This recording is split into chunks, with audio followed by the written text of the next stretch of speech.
नमस्कार, मनी गुरु की इस खास पेशकश में आप सभी का स्वागत है। मैं हूं स्वाति रायना। ईपीएफओ ने अपने नियमों में कुछ बड़े बदलाव किए हैं। अब नए नियमों के मुताबिक कर्मचारी आसानी से खुद ही अपने पीएफ अकाउंट को ट्रांसफर कर सकेंगे। इससे नौकरी बदलने वालों को काफी सुविधा मिलने वाली है। इसके अलावा भी कई ऐसे नियम आसान किए गए हैं जिससे ईपीएफ अकाउंट होल्डर को अब काफी आसानी होगी। आज इसी पर करेंगे बात। हमारे साथ दो खास एक्सपर्ट्स हैं। हमारे साथ वाइज इन्वेस्ट के सीईओ हेमंत रुस्तगी हैं और mutual fund expert Vishwajeet Parashar से आज रहने वाली है हमारी खास बातचीत। दोनों एक्सपर्ट्स का बहुत स्वागत करते हैं मनी गुरु के आज के इस खास कार्यक्रम में। जरा समझते हैं कि ये ईपीएफओ के नए बदलाव क्या हैं। थोड़ा सा अगर नटशेल में अगर समझने की कोशिश करें, मैं हेमंत जी आपसे समझूं, एक एक करके तो डेफिनेटली सब पे बात करेंगे, लेकिन ये जो एम्प्लॉयज प्रोविडेंट फंड है ईपीएफओ को लेकर बड़े बदलाव के मायने या जो सुविधा बढ़ाई गई है उसके क्या मतलब समझें? स्वाति, आई थिंक ये बहुत ही इंपॉर्टेंट डेवलपमेंट है। इनफैक्ट हमने पिछले कुछ सालों में देखा है कि ईपीएफ ने काफी कोशिश की है कि जो उनके जो मेंबर्स हैं, जो सब्सक्राइबर्स हैं, उनके लिए जो प्रोसेस है उसको थोड़ा सिंप्लीफाई किया जाए। और आई थिंक ये इंपॉर्टेंट भी है क्योंकि हम सभी जानते हैं कि जहां तक प्रोविडेंट फंड का सवाल है वो हमारे रिटायरमेंट के बाद एक काफी इंटीग्रल रोल प्ले करता है। हमारे जो कॉर्पस हम बनाते हैं, दूसरी बात जो पेंशन मिलती है वो भी कहीं ना कहीं रिटायरमेंट के बाद वो एक इंपॉर्टेंट रोल प्ले करती है। तो आई थिंक उससे रिलेटेड जो भी प्रोसेसेस हैं उसकी जो ईपीएफ की कोशिश है कि उसको सिंप्लीफाई किया जाए। अगर मैं एक बार सबको कवर कर दूं धीरे से, फिर हम डिटेल में बात कर सकते हैं कि उससे आप अपनी प्रोफाइल को खुद से अपडेट कर सकते हैं ऑनलाइन। जैसा आपने बिल्कुल सही कहा कि जब आप जॉब चेंज करते हैं तो आपको पीएफ ट्रांसफर करना होता है। उसमें जो थोड़ी कॉम्प्लिकेशन थी, वो जो जो प्रोसेस था उसको बहुत सिंप्लीफाई किया है। और पेंशन को जो है वो सेंट्रलाइज किया गया है। और जो जॉइंट जो अपडेशन करनी पड़ती है एम्प्लॉयर और एम्प्लॉय को, उसको भी इन्होंने सिंप्लीफाई किया है। और जो कुछ रूल्स थे पेंशन के बारे में, जो जहाँ पे फील्ड ऑफिस थे जो ईपीएफओ के, वो क्लैरिफिकेशन चाहते थे, उनको भी क्लैरिफाई किया। तो आई थिंक ये बहुत ही इंपॉर्टेंट इश्यूज थे और हैं, और मुझे लगता है कि उनको एड्रेस करके, जैसा मैंने कहा कि जो पीएफ सब्सक्राइबर हैं, तो जो मेंबर्स हैं और जो पेंशन सीकर्स हैं जिनको पेंशन मिलती है, उनके लिए ये काफी प्रोसेस मुझे लगता है बहुत मदद करेगा क्योंकि वो काफी सिंपल हो जाएगा। और विश्वजीत जी, अब तक क्या दिक्कतें आपको लग रहा है आ रही होंगी? क्योंकि जैसे अब प्रोफाइल अपडेट करना आसान हो सकता है। अब कुछ छोटी छोटी बड़ी और बड़ी डिटेल्स होती हैं। डेट ऑफ बर्थ में कुछ गड़बड़ी हो गई, उसके बदलाव में काफ़ी टाइम लग जाता है। कई बार जो ऑफिशियल डॉक्यूमेंट्स होते हैं, कईयों की शादी हो जाती है, उसको चेंज करना, तो ये बहुत सारी जो छोटी बड़ी जो बदलाव हैं उसको करने में काफ़ी समय हो जाता है। अब ईपीएफओ ने इस पूरे जो प्रोसेस को आसान कर दिया है। दैट मीन्स ये एक काफ़ी इम्पोर्टेंट सुविधा रहेगी एम्प्लॉयज के लिए। जी स्वाति जी, बिल्कुल। अगर हम देखें, कई बार अगर हमने पेंशन पीएफ ट्रांसफर करना है तो पहले आपको अपनी प्रीवियस कंपनी के पास रिक्वेस्ट भेजनी पड़ती थी और वहां पे पेंडिंग पड़ी रहती थी। फिर वो ईपीएफओ में जाती थी, तो कई बार आपको जो पैसा मिलना था उसमें काफी डिले हो जाता है। अब क्योंकि आप खुद ही डायरेक्ट रिक्वेस्ट भेजेंगे, आपको प्रीवियस कंपनी के पास जाने की आवश्यकता नहीं है, तो पैसा आपका जल्दी ट्रांसफर हो जाएगा। वहीं जैसा आपने बिल्कुल ठीक कहा कि जो डिटेल्स अपडेट करनी है, अब उस डिटेल्स को अपडेट करने के लिए भी आपको अपनी प्रीवियस कंपनी के पास जाना पड़ता था, तो वो बहुत डिलेड प्रोसेस था। अब ये आप खुद विद इन फ्यू मिनट्स आप अपने सारे डिटेल्स चेंज कर सकते हैं और चेक भी कर सकते हैं कि डिटेल चेंज हो गई है। वहीं पे जैसे कि पेंशन की बात कर रहे थे अभी हेमंत जी, पहले आपको पेंशन लेने के लिए कुछ सिलेक्ट ब्रांचेस और सिलेक्ट बैंक्स ही अलाउड थे, लेकिन अब आपका बैंक अकाउंट, जो भी बैंक अकाउंट है जो यूएएन से कनेक्टेड है, उस बैंक अकाउंट में भी आपकी पेंशन, आप कहीं पर भी किसी भी कोने में है देश के, आपको पेंशन ट्रांसफर हो जाएगी। पहले कई बार आप छोटे शहर में थे तो आपको बड़े शहर में आना पड़ता था, उसी बैंक अकाउंट से अपनी पेंशन लेनी पड़ती थी। तो ये सारी चीजें बहुत ही सुविधाजनक हो गई हैं। मेरे हिसाब से 10 करोड़ लाभार्थियों को पूरा डायरेक्ट लाभ मिलेगा। और ये बहुत टीडियस जॉब था स्वाति। कभी खुद भी अगर मैं जाता था, देखता था, तो कभी वेबसाइट स्लो थी तो बहुत टाइम लगता था, आप एक्सपर्ट नहीं हो कि आपको कैसे चेंजेस करने हैं। तो अब ये सारा प्रोसेस सेल्फ बहुत ही यूजर फ्रेंडली है, सिंप्लीफाइड है और बहुत फास्ट है। तो मेरे ख्याल में बहुत अच्छे लाभ मिलेंगे लाभार्थियों को, और ये आगे आगे चल के और फैसिलिटीज जो भी मिलने वाली हैं, जैसे सेंट्रल पेंशन पेमेंट सिस्टम अब लागू हो गया है, तो और बहुत सारी पेंशन वालों, जिन लोगों को पेंशन में प्रॉब्लम्स आती थी, इश्यूज आते थे, वो सब बहुत इजीली सॉल्व हो जाएंगे, क्योंकि अब उनको मेन ऑफिस में जाने की जरूरत नहीं है, वो अपने एग्जिस्टिंग बैंक ब्रांच में जाकर भी ये चीजें सॉल्व कर सकते हैं। बिल्कुल, ये एक बहुत ही अच्छा प्रावधान शुरू हुआ सेंट्रलाइज पेंशन सिस्टम लागू करने का, जिसका जिक्र विश्वजीत जी ने भी किया। 1 जनवरी 2025 से इस सिस्टम को लागू कर दिया गया। जैसा बताया कि आपको एक रीजनल ऑफिस में जाने की ज़रूरत नहीं है, पर्टिकुलर ब्रांच में जाने की ज़रूरत नहीं है, किसी भी बैंक से आप पेंशन लेने की सुविधा इसका जो अवेल कर सकते हैं इसको, तो इसको और बहुत ज़्यादा सुविधाजनक बनाने की बात की गई है। हेमंत जी, बीच में ये बात आई थी हायर पेंशन आप ले सकते हैं अपने पीएफ अकाउंट से, जो ईपीएस होता है। इसके कैलकुलेशन को लेकर थोड़ा बहुत कंफ्यूजन थी कि इसको कैलकुलेट कैसे किया जाएगा, कब से किया जाएगा। इस पर भी कुछ सफाई या कुछ क्लैरिफिकेशन गाइडलाइंस आई हैं। क्या पॉइंट्स यहाँ पर कहे गए हैं रिगार्डिंग हायर पेंशन? जी, आई थिंक ये भी एक इम्पोर्टेंट एस्पेक्ट है, और ईपीएफओ ने कहा है कि उनके जो फील्ड ऑफिसेज हैं उनसे उनको काफी सारी क्वेरीज आ रही थी कि इसको किस तरीके से टैकल करना है। तो ईपीएफओ ने कोशिश की है कि उसको हैंडल किया जाए और उसमें क्लैरिटी आए कि जो रेगुलेशन जिस तरह के हैं उनको ठीक तरीके से फॉलो अप किया जाए। तो उस पर काफी काम हुआ है यहाँ पे। अगर आप देखें तो अगर हम इनकी डिटेल में जाएं तो देखिए, कुछ ऐसे एम्प्लॉयज थे जहाँ पे वेज सीलिंग थी और कुछ ऐसे थे जो हायर वेजेस वाले थे। तो अब यहाँ पे कोशिश की गई है कि इनको इक्वल फुटिंग पे ट्रीट किया जाए। तो आई थिंक ये बहुत ही इंपॉर्टेंट है और ये काफी बड़ा कंसर्न था, उसके बारे में काफी सारे इश्यूज थे। आई थिंक उसको, जैसा मैंने कहा कि फील्ड ऑफिस से काफी सारी उनके पास क्वेरीज थी, तो उन्होंने उसको कोशिश किया है। और जो पेंशन की जो कैलकुलेशंस है उसको भी वहां पे उसको स्टैंडर्डाइज किया गया। तो ये दो इंपॉर्टेंट एस्पेक्ट जिन पे काम हुआ है, मुझे लगता है ये काफी राहत और काफी क्लैरिटी देगी, स्पेशली जैसा जिस इशू में आपने कहा कि ये जो हायर पेंशन वाली बात है।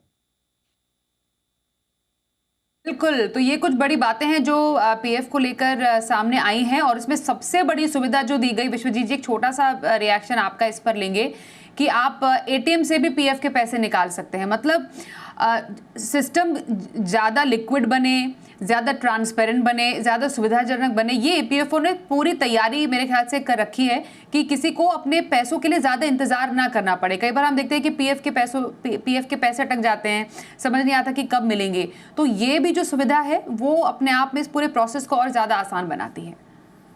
बिल्कुल स्वाति जी, देखिए अगर आपके घर में कोई शादी है, कोई मेडिकल इमरजेंसी है, आपने घर बनवाने का काम शुरू किया हुआ है, अब आप पोर्टल पे जाके रिक्वेस्ट करेंगे, पता नहीं 10 दिन बाद पैसा आएगा नहीं आएगा। तो ये जो सुविधा है, जो आप एटीएम फैसिलिटीज आपको मिल रही हैं, तो अभी हालांकि इसमें काफी रूल्स अभी क्लैरिफिकेशन आने हैं कि कितना आप विड्रॉ कर सकते हैं, किस एज पे कितना विड्रॉ कर सकते हैं, बट लेकिन क्योंकि ये फैसिलिटी आपके हाथ में, you are fully empowered now कि आप अपने पैसे को बैंक अकाउंट की तरह यूज कर सकते हैं। आप डिसीजन लेंगे कब आपको पैसा निकालना है, कब नहीं निकालना। तो ये बहुत ही सुविधाजनक है, बहुत ही सराहनीय स्टेप है ईपीएफओ का। और ये जितने भी डिसीजंस हुए हैं जो चर्च पेंशन को लेके है, ये ministry of labour and employment के अप्रूवल के बाद हुआ है, तो इसमें कोई ज्यादा कंट्रोवर्सी नहीं बचती है। बिल्कुल, तो ईपीएफओ से जुड़े कुछ नए नियम जिस पर हमने आज बातचीत की। कुछ दर्शकों से भी आज हम बात करेंगे, उनके सवाल लेंगे, उनके पोर्टफोलियो से जुड़े हुए सवाल देने के लिए हमारे दोनों एक्सपर्ट्स मौजूद हैं। और ऐसे ही दर्शक हमारे साथ हैं अनुज सिंह इस वक्त मौजूद। अनुज जी, स्वागत करते हैं आपका मनी गुरु में। आप अभी कुछ अपना मौजूदा इन्वेस्टमेंट कर रहे हैं, ज़रा थोड़ा और डिटेल में बताएंगे अनुज जी, और क्या आपका इन्वेस्टमेंट है, कितने का आपका पोर्टफोलियो है, और क्या जानना चाहेंगे स्पेसिफिक? Hello ma'am. मैम मेरे पास कुछ म्यूचुअल फंड्स हैं जहाँ से मैं काफ़ी लास्ट टाइम से मैं इन्वेस्ट कर रहा हूँ, जिसमें से एक है निप्पॉन मल्टी कैप फंड 5100 का, एक है निप्पॉन इंडिया ग्रोथ 5000 का, Parag Parikh flexi cap 3000, Nippon small cap 4000 and Motilal Oswal mid cap 5000। तो इसमें मैं पिछले 1 साल से इन्वेस्टमेंट कर रहा हूँ। और इसके अलावा मैम मेरे पास एक ELS फंड भी था HDFC का, जिसकी स्टार्टिंग मैंने 2018 में किया था, बट वो मैंने क्लोज करवा दिया just because of any reason. तो उसमें भी मैं, मेरे पास जो 6 लाख का अमाउंट है वो अनफ्रीज है, मतलब I can use that amount 6 lakh. So I just wanted to know कि मैं क्या उस अमाउंट को मैं इसी फंड्स में इन्वेस्ट कर दूं या मैं उस अमाउंट भी करूं क्या, मतलब वो पार्क अमाउंट है अभी भी 6 लाख एज अ पार्क ही है वो ELS फंड में। अनुज एक बात बताइए, आप अपनी उम्र बता सकते हैं, और दूसरा ये जो आप इन्वेस्टमेंट कर रहे हैं ये क्या किसी टारगेट के तहत कर रहे हैं, कोई आपने गोल सेट किया है अपने लिए? हाँ जी ma'am, actually my age is 32 और I just wanted to know कि 10 इयर्स अगर मैं इसी फंड को कंटिन्यू करता हूँ या तो what will be our my एक लमसम अमाउंट क्या मैं गेट कर लूंगा after 10 years. Okay Hemant ji, आपसे एक सवाल का जवाब लेंगे। 32 इयर्स के ऑलरेडी हैं, पोर्टफोलियो बना रखा है, लगभग 22,000 तक की SIP कर रहे हैं और 6 लाख रुपए अभी और इन्वेस्ट करना चाहते हैं जो उनके एक ALSS अकाउंट में पड़े हुए हैं। सर पोर्टफोलियो कैसा लग रहा है? काफ़ी ज़्यादा निपॉन के फंड्स इन्होंने ले रखे हैं अपने पोर्टफोलियो में, गाइड करेंगे इन्हें? इस बात आई थिंक बिल्कुल ठीक है।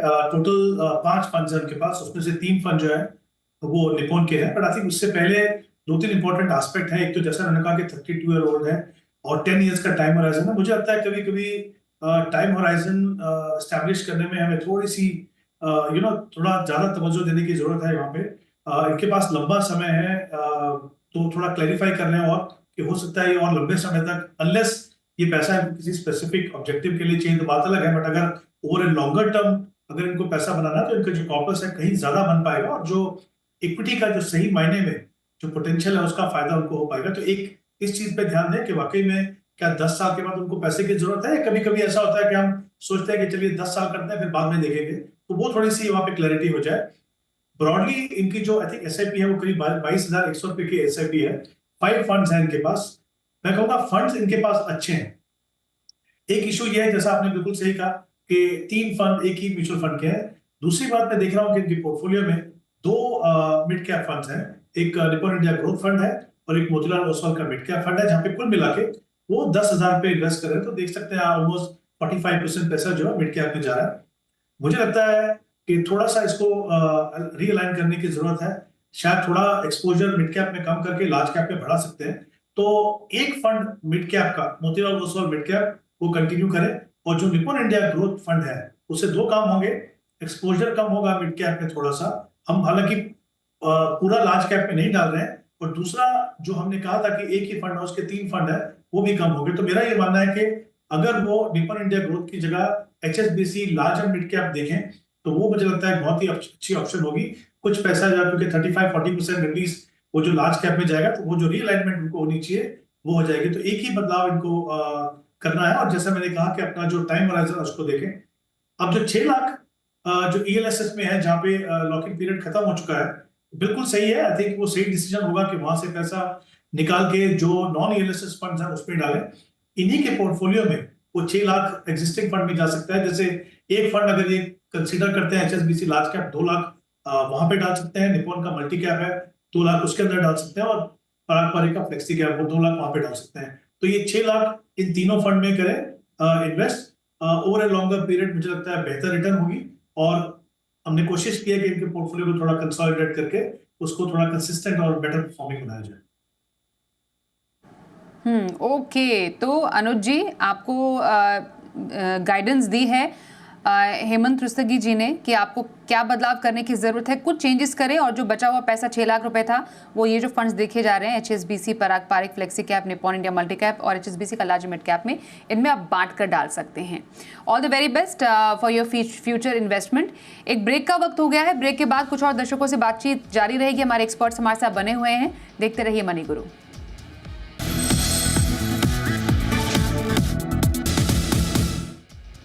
मनी गुरु में आज हमारे शो में है शामिल हेमंत रुस्तगी और विश्वजीत पराशर, उनसे हम कर रहे हैं खास बातचीत। और एक और कॉलर इस वक्त हमारे साथ है फोन लाइन पर, प्रकाश राणा जी। प्रकाश जी नमस्कार, स्वागत करते हैं आपका मनी गुरु में। आपका पोर्टफोलियो का सवाल हमें मिला, आप अराउंड कुछ 3 लाख रुपए का ऑलरेडी इन्वेस्टमेंट कर रहे हैं, पोर्टफोलियो वैल्यू अराउंड 12 लाख की आपकी बन चुकी है। जरा बताएंगे थोड़ा और डिटेल्स इसके बारे में। हाँ, मैंने अभी सितंबर से 3 लाख की SIP शुरू की है। तो हाँ, तो उसमें मैं ICICI प्रूडेंशियल में 25,000, HDFC बैलेंस एडवांटेज में 25,000, SBI का जो क्वांट म्यूचुअल फंड है उस पर 50,000, निफ्टी नेक्स्ट 50 ETF में 50,000, मोतीलाल ओसवाल मिड कैप में 50,000, आइडलवाइज मिड कैप में 25,000, HSBC स्मॉल कैप में 50,000 और क्वांट स्मॉल कैप में 25,000। तो मुझे अभी तो मैं 5 इयर्स के लिए ही प्लान कर रहा था। तो उस मतलब मुझे ये देखना था कि इसमें ये सही है या मैं इसमें कुछ और फ्लेक्सी कैप वगैरह ऐड कर सकता हूँ कि मैं ये बढ़िया है जो चल रहा है। प्रकाश जी, आपका टारगेट क्या है? आप 5 साल तक निवेश करना चाह रहे हैं? कितना पैसा इकट्ठा करना चाह रहे हैं? क्या कोई टारगेट सेट किया आपने आफ्टर 5 या 10 इयर्स? अभी तो मतलब 2-3 CR के प्लस का ही टारगेट है, बट अभी ऐसा कुछ मेजर नहीं अभी। ओके, वेल्थ क्रिएशन भी एक टारगेट होता है जिसके लिए आप हो सकता है शायद प्लान कर रहे हो। मैं विश्वजीत जी के पास ही चलती हूँ और उनसे समझने की कोशिश करते हैं कि आपका पोर्टफोलियो कैसा है। विश्वजीत जी, काफ़ी सही टाइम पे इन्होंने शुरुआत की है, 3 लाख का इन्वेस्टमेंट तो ऑलरेडी कर ही रहे हैं। इनके फंड्स कैसे लग रहे हैं आपको? एक इंडेक्स फंड भी है, बाकी मिड स्मॉल कैप का और क्वांट का एक बैलेंस इन्होंने बना के रखा है, कुछ ओवरलैप भी है। क्या सजेस्ट करेंगे अब? बिल्कुल प्रकाश राणा जी, सबसे पहले तो अच्छी बात यह है कि आपने बहुत कम उम्र में इन्वेस्टमेंट स्टार्ट करी है, जो मैं देख पा रहा हूँ करीब 29 इयर्स का है आपकी एज है। और अगर आप लॉन्ग टर्म होराइजन के लिए, आपने हालांकि 5 साल के लिए बोला, तो जितना लंबा समय आप दे सकते हैं अपने निवेश को, उतनी ज्यादा वेल्थ क्रिएशन होगी। जहां तक कि आपका पोर्टफोलियो का सवाल है, स्वाति जी ने बिल्कुल ठीक कहा कि थोड़ा सा ओवरलैप है। अगर देखें तो 2 मिड कैप फंड्स हैं, Motilal Oswal mid cap fund और एडलवाइस मिड कैप फंड। तो कोशिश करें एक मिड कैप से निकल सकते हैं, तो मैं आपको सजेस्ट करूंगा एडलवाइस मिड कैप फंड से स्विच कर आप एक फ्लेक्सी कैप फंड में चले जाएं। चाहे तो एडलवाइस के ही एक फ्लेक्सी कैप फंड में चले जाएं, या फिर बजाज फिनसर्व का फ्लेक्सी कैप फंड भी आप कंसिडर कर सकते हैं। इसके अलावा थोड़ा सा स्मॉल कैप में एक्सपोजर ज्यादा है, तो मेरे हिसाब से HSBC स्मॉल कैप में अच्छी खासी अमाउंट आप कर रहे हैं, 50,000 रुपए। क्वांट स्मॉल कैप से निकलकर आपके पास पोर्टफोलियो में अगर देखें राणा जी, तो एक प्योर लार्ज कैप फंड नहीं है, हालांकि एक इंडेक्स फंड अवश्य है। तो एक एक्टिव फंड अगर हम ले लेते हैं तो एक लार्ज कैप में भी अच्छा खासा डाइवर्सिफिकेशन हो जाएगा। तो मेरे हिसाब से निप्पॉन इंडिया का लार्ज कैप फंड आप कंसिडर कर सकते हैं। तो एक एक्टिव फंड हो जाएगा, एक पैसिव फंड हो जाएगा, तो दोनों में बहुत अच्छा कॉम्बिनेशन हो जाएगा। तो स्मॉल कैप का एक्सपोजर भी थोड़ा सा कम हो जाएगा। और ऐसा देखा जा रहा है, ऐसा समझा जा रहा है कि मार्केट सिनेरियो को अगर देखें तो लार्ज कैप में आपको अच्छे रिटर्न्स भी मिल सकते हैं और स्टेबिलिटी भी आपको पोर्टफोलियो को मिल सकती है, जो कहीं ना कहीं थोड़ा सा एग्रेसिव बन गया पोर्टफोलियो।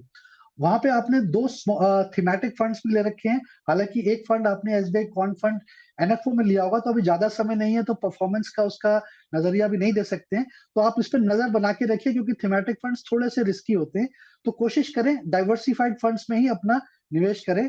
और अगर हम ओवरऑल देखें तो आपने एक HDFC का बैलेंस एडवांटेज फंड भी ले रखा है, तो अगर आपको लगता है कि 1-2 साल बाद पैसे की आवश्यकता है तो ही इसमें रखें, अदरवाइज ये थोड़ा सा डेट और इक्विटी का कॉम्बिनेशन होता है। तो हालांकि HDFC BAF ने बहुत अच्छे रिटर्न्स दिए, तो आपके पोर्टफोलियो में आपको अपना रिस्क देखना होगा, उसके अकॉर्डिंगली आपको ऐसे फंड्स रखने हैं। अगर आपको लगता है कि थोड़ा कंजर्वेटिव रखना है, तो फिर आपको बहुत ज्यादा थीमेटिक फंड्स की आवश्यकता नहीं है।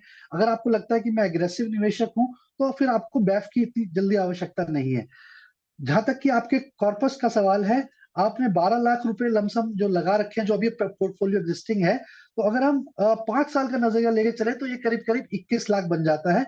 वहीं 3 लाख की जो SIP आप कर रहे हैं, जो कि एक अच्छी अमाउंट है, उसको अगर हम 12% का CAGR लेके चले तो ये 2,47,00,000 बनता है 5 वर्ष में। लेकिन जैसा अभी हेमंत जी ने भी बताया पिछले निवेशक को, कि अगर लॉन्ग टर्म आप होराइजन रखते हैं तो एक अच्छी खासा कॉर्पस और वेल्थ क्रिएशन कर सकते हैं। तो देखिए, अगर आप 10 साल का होराइजन लेते हैं, 5 साल से आप 10 साल का टाइम होराइजन लेते हैं, तो यही 3 लाख की SIP आपको करीब करीब ले जाएगी 7 करोड़ के करीब। तो आप जितना लंबा समय देंगे, और आपने बहुत सही समय पे स्टार्ट किया है, every time is a good time to start. अगर आप लॉन्ग टर्म के लिए कर रहे हैं तो मेरे हिसाब से, मेरी तरफ से शुभकामनाएं। थोड़ा सा ये बदलाव अवश्य करें और जितना लॉन्ग टर्म हो सकता है उतना निवेशित रहे। बिल्कुल, तो प्रकाश जी, आपके लिए कुछ बदलाव हैं जो सजेस्ट किए हैं हमारे एक्सपर्ट विश्वजीत पराशर ने। ये कुछ चेंजेस ला सकते हैं अपने पोर्टफोलियो में, और बहुत शुभकामनाएं आपको आपके निवेश के इस सफर के लिए। और बहुत धन्यवाद भी हम करना चाहेंगे हमारे दोनों एक्सपर्ट्स का, हेमंत जी और विश्वजीत जी। थैंक यू सो मच हमारे साथ आज के इस कार्यक्रम में शामिल होने के लिए। एक ब्रेक का भी वक्त हो गया है, पर आगे खबरें जारी रहेंगी। बने रहिए हमारे साथ और देखते रहिए जी बिजनेस।